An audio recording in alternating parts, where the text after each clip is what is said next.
Կողմնալիք են ինչպես դատականիստն հետարավեր դրում փակ միջնորդություն են ներկայացվում, ինչքանով է հնարավոր այդ միջնորդության մասին այս այժմ խոսել եւ միջնորդության մասին իմ իրավասությունը չի որ խոսենք, առավել եւս դրմփակ է եղել, քանի որ դրմբաց հատվածում դրա մասին խոսվեց, միջնորդություն ներկայացնողը Արթուր Սարգսյանի պաշտպանն էր Արամ Վարդևանյանը, մեր գործընկեր, արդյունքում միջնորդությունը չեմ կարող ասել բովանդակության մեջ չմտնենք, ամեն դեպքում միջնորդությունը մերժվեց եւ դատական նիստը դրանով հետաձգվեց, այսպես ասեմ։ Բովանդակության մասին իհարկե խոսել չեմ կարող,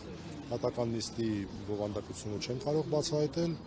կարծում եմ ավելի ճիշտ կլինի գործընկերս դուրս եկավ իրեն հարցեր ուղղեք, ես ուզում եմ մի հանգամանք ընդգծել, արձանագրվեց իմ պաշտպանյալի բացակայությունը դրմբաց հատվածում, ես դրա մասին եմ ուզում կարճ խոսել, հիվանդանոցում է գտնվում պաշտպանյալս, բայց այնուհանդերձ մեր կողմից որևէ կերպ չի որևէ միտք արտահայտվել, որ մենք պատրաստ չենք դատական նիստի գալ, այո հիվանդանոցում է ստացիոնար, բայց նախորդ դատական նիստին էլ կարծում եմ կհիշեք, որ մի կերպ տեղաշարժվելով գալիս էր, մեր համար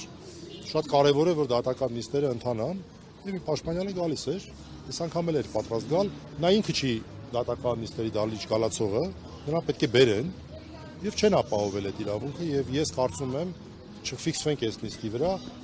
այդ հանգամանքի վրա հենվելով չի կարող դատախազությունը զրկել անձանց միջնորդությամբ հանդես գալու կամ դիրքորոշում հայտնել, որ անձինք չպետք է որևէ միջնորդությամբ հանդես գալ։ Այնուհանդերձ բովանդակությունը չբացահայտելով այն նշեմ, որ մյուս դատական նիստին, որքան ես հասկացա, այս միջնորդությանը անդրադարձ չի լինելու։ Այսինքն ոչ թե հետաձգվեց, այլ մերժվեց։